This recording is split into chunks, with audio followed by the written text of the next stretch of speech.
El doctor Alex Cuesto, graduado de doctor en medicina en la Universidad Central del Este, magna cum laude, titulado y especialista en cirugía general del Hospital Central de las Fuerzas Armadas 2013-2017, jefe de residentes de neurocirugía del Hospital General de la Plaza de la Salud.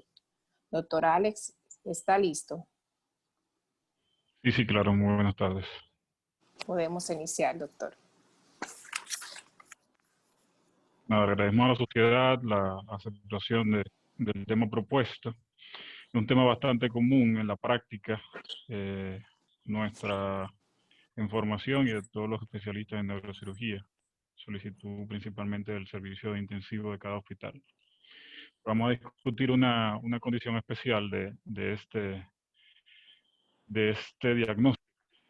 La craniectomía descompresiva es algo de... No tenemos ningún conflicto de interés al momento de presentar esta presentación, valga la redundancia.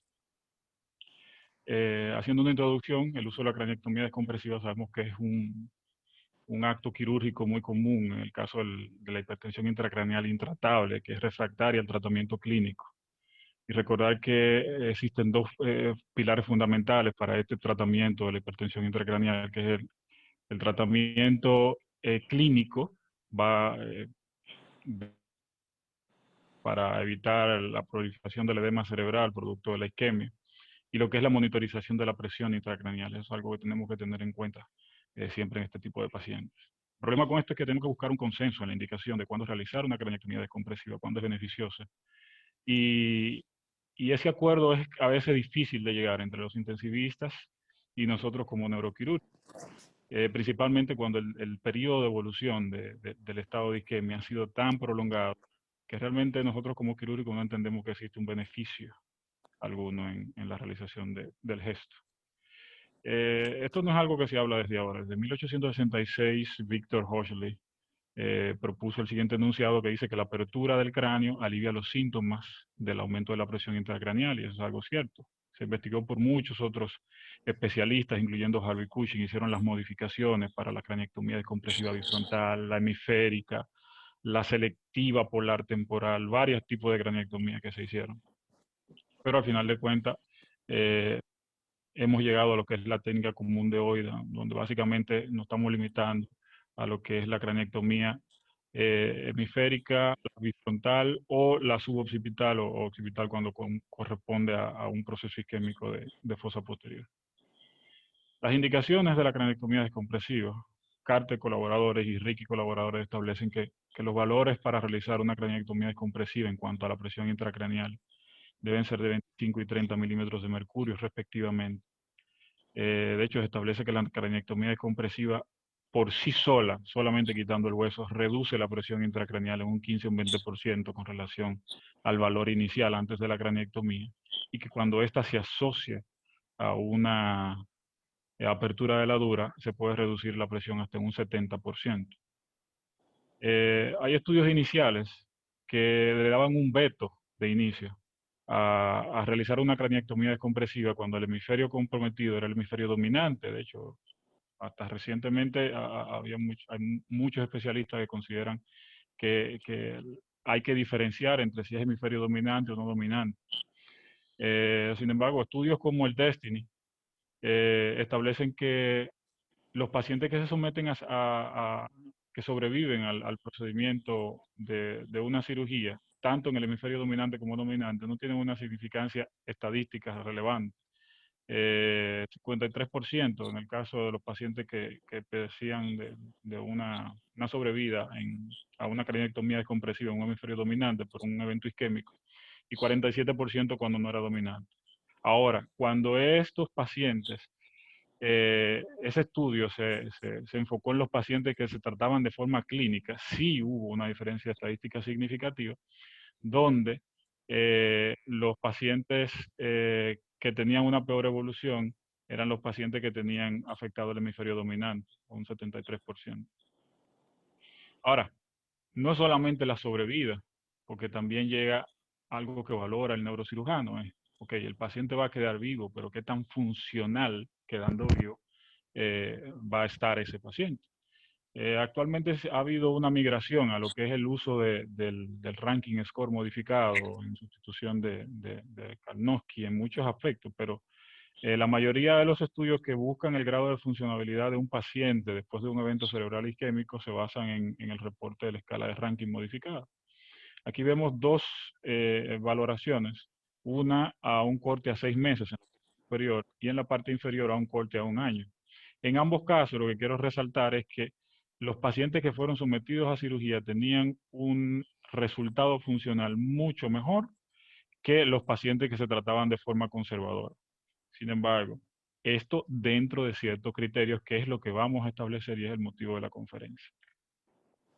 El tamaño de la craniectomía también es otro factor importante a tener en cuenta, porque influye mucho el hecho de que muchas veces queremos ser conservadores, hacemos una craniectomía relativamente pequeña, pero el área de isquemia es volumétricamente mucho más grande y el paciente en muchas ocasiones necesita ser llevado otra vez a cirugía, someterse a un estrés quirúrgico para ampliar esa craniectomía. Algunos dicen que mientras más grande mejor, eh, pero hay complicaciones que se relacionan no con un nivel de evidencia 1A, pero que se relacionan a una craniectomía demasiado amplia. Un aumento de una craniectomía de 6 a 12 centímetros incrementa la capacitancia o el volumen intracraneal entre 9 y 86 mililitros, centímetros cúbicos.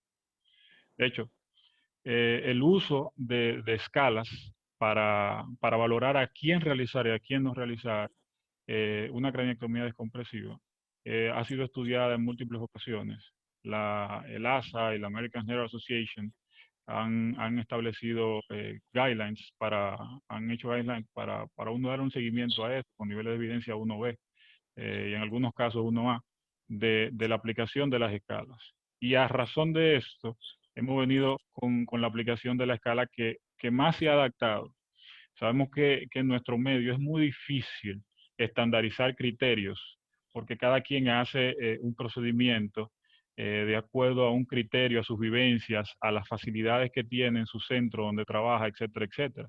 Sin embargo, la escala para el stroke del Instituto Americano de Salud es una escala de fácil aplicación que aunque parece tener muchos ítems, son ítems que se pueden realizar de una forma breve y que permite replicarse tanto a la evaluación inicial del paciente en la emergencia y al seguimiento periódico en UCI para ver el deterioro o el estancamiento en la evolución de un paciente y que nosotros vamos a aplicar en nuestros criterios. Esta escala no solamente es para decidir una conducta quirúrgica, les resalto en negrita realmente las funciones que se le atribuyen o capacidades que se le pueden atribuir a la implementación de esta escala. De hecho, la escala del NIS puede ser utilizada para clasificar la gravedad neurológica, clasificándolo como sin déficit un valor de 1, un déficit mínimo de 2 a 5, un déficit leve de 6 a 15 y un déficit moderado más de 15. Lo voy a dejar ahí porque a partir de 15 es nuestro corte para ir considerando el realizar el procedimiento quirúrgico. También es una escala pronóstica, donde se establece que los pacientes que tienen un NIS de menos de 7 tienen una mejor evolución que los pacientes que tienen un NIS mayor. También se asocia a un peor pronóstico por encima de lo normal a los pacientes que tienen fibrilación auricular asociada a un NIS mayor a 17. Otra de las funciones que tiene la escala es que predice la respuesta al tratamiento trombolítico, porque es una de las cosas que vamos a ver que debe ser el enfoque inicial de ese tipo de pacientes. En el caso de nuestro hospital, tenemos un reporte de caso, hicimos un análisis de los pacientes que fueron sometidos a craniectomía descompresiva por evento cerebrovascular isquémico desde enero del 2014 hasta diciembre del 2019. Nosotros tuvimos los siguientes datos estadísticos. Solo tuvimos 10 pacientes en quienes se decidió realizar el gesto quirúrgico de la craniectomía descompresiva. No quiere decir que en todo ese periodo de tiempo solamente se realizaron 10 craniectomías descompresivas. Nuestro universo es mayor ahora. La realización de una craniectomía descompresiva por evento cerebrovascular isquémico se limita a esos 10. La mayor de las causas ha sido por eventos hemorrágicos o por eventos traumáticos que desencadenaron una hemorragia. De esos pacientes, 8 fueron masculinos, 2 femeninas, un rango de edad entre 45 y 88 años, con una media de 62. El hemisferio no dominante fue afectado en el 90% de los casos y un solo caso de hemisferio dominante. La supervivencia al primer mes de realizado el procedimiento fue de 40%, 4 pacientes. A los 6 meses, 40% también, y al año un 30%. Los pacientes que sobrevivieron, que representaron estos 4 pacientes al primer mes, tenían edades comprendidas de 45, 50, 58 y 61 años respectivamente. Esta fue la distribución en cuanto a la escala funcional cuando le aplicamos ranking modificado mediante comunicación con los familiares y la evolución de los pacientes en el seguimiento ambulatorio. Al primer mes de vida tuvimos 4 pacientes, como dijimos, que sobrevivieron. Hacer un aclarando de que los 6 pacientes que fallecieron dentro de las primeras 8 días de realizado el procedimiento. Y de esos 6 pacientes, el 50% fallecieron dentro de los primeros 3 días. Pudimos notar que parte de eso era que la decisión al momento de solicitar una craniectomía descompresiva tenía un periodo de isquemia demasiado prolongado y el paciente ya tenía un factor pronóstico muy malo. Y eso, de hecho, fue lo que motivó a nosotros establecer un criterio institucional aplicado en base a las guías internacionales. 3 pacientes presentaron un déficit mm, relativamente moderado con un ranking de 3. Un paciente con un déficit importante con un ranking de 5. A los 6 meses, estos pacientes evolucionaron. Uno de esos 4 pacientes, de los 3 pacientes que tenían un déficit moderado, evolucionó a un nivel de una incapacidad leve o una incapacidad poco significativa. 2 se mantuvieron con una incapacidad moderada y el paciente que mantenía la incapacidad severa la mantuvo así. De hecho, este fue el paciente que luego, al año, dentro de los siguientes segundos 6 meses del año, falleció y se limitó entonces a tener una supervivencia al año de un 30%. Y que ese mismo paciente correspondía al paciente de 61 años de edad a quien fuese hecho el procedimiento. ¿Qué pasa con realizar el procedimiento de la craniectomía descompresiva? La craniectomía descompresiva, cuando se realiza de forma oportuna, va a crear beneficios. Sin embargo, cuando se posterga mucho el estado de isquemia, la falta de vascularidad sobre el vaso puede desencadenar una complicación como esta que se ve aquí.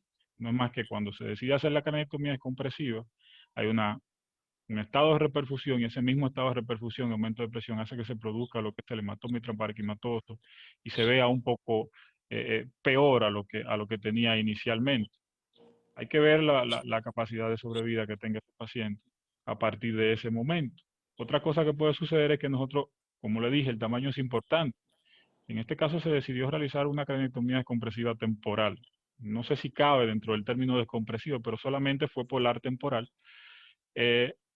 Y como es evidente, en el estudio postquirúrgico no es una craniectomía de un tamaño suficiente, porque lo que hace es que se puede ver el área de isquemia que queda todavía cubierta por hueso y lo que puede hacerse es que predispone a una tunelización y a una herniación del cerebro por esa pequeña craniectomía que probablemente requiera de un segundo gesto para terminar de completar esa craniectomía.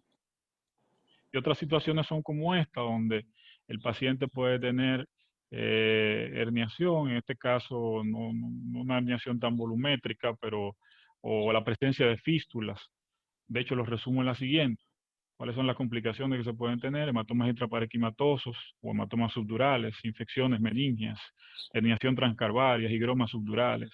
Hay un síndrome especial de hipotensión intracraneal que viene secundario cuando dejamos a esos pacientes. De hecho, por eso hay un enunciado que dice que esos pacientes no deben dejarse así. Hay muchos pacientes que se les hace la craniectomía compresiva y se pierden. Un paciente hay que restablecer su presión intracraneal colocando su, su, su cobertura, sea con malla, o sea con cemento, o sea con una reconstrucción 3D. Y también la hidrocefalia que se ha asociado, no pude encontrar una casuística que presentarle, pero se ha asociado cuando se hace una craniectomía descompresiva muy cercana a lo que es la línea media, donde se ven afectadas las granulaciones aracnoidales y se disminuye la capacidad de reabsorción. Algo raro, pero puede ocurrir. Ahora, ¿podemos mejorar esos resultados? Hay que recordar lo siguiente. La craniectomía descompresiva es el último recurso frente a la hipertensión intracraneal intratable. Nuestro enfoque inicial debe ser concentrado a determinar de forma precoz ¿qué tanto puede evolucionar esa zona de isquemia? Inicialmente, una tomografía simple, como se ve en la imagen superior, puede dar indicios, no tan pronto como dentro de las primeras 4 horas y media, como lo establecen los criterios, a 6 horas, los criterios para reperfusión, pero se puede ver un ligero borramiento de lo que son los surcos, que eventualmente cuando se realizó la resonancia se pudo ver lo que representaba la zona de isquemia. Debajo vemos lo que es lo ideal. Lo ideal es que nosotros dispongamos de entrada de un estudio como la resonancia magnética o una tomografía contrastada, eh, especialmente en la resonancia magnética el tensor de difusión, para predecir lo que es el territorio isquemizado.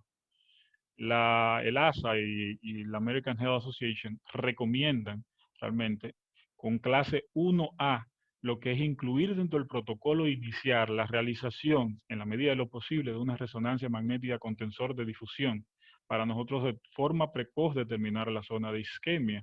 Eso es algo que en nuestro país y en nuestro medio ha sido un poquito difícil, porque la resonancia magnética no se considera un estudio en emergencia, principalmente bajo la cobertura de los sistemas de, de salud de nuestro país. ¿Qué pasa? Hay que tener en cuenta que disponemos de otros recursos, los cuales vamos a utilizar, pero ese seguimiento de imagen es elemental para nosotros poder prevenir lo que es la última instancia de la cranectomía descompresiva. A final de cuentas, cuando hicimos el análisis de todo esto, llegamos a una conclusión de cuáles serían las indicaciones institucionales para realizar la craniectomía descompresiva en el ACV isquémico, dejando los siguientes enunciados como los estándares para nuestra ejecución y la determinación de a quién operamos.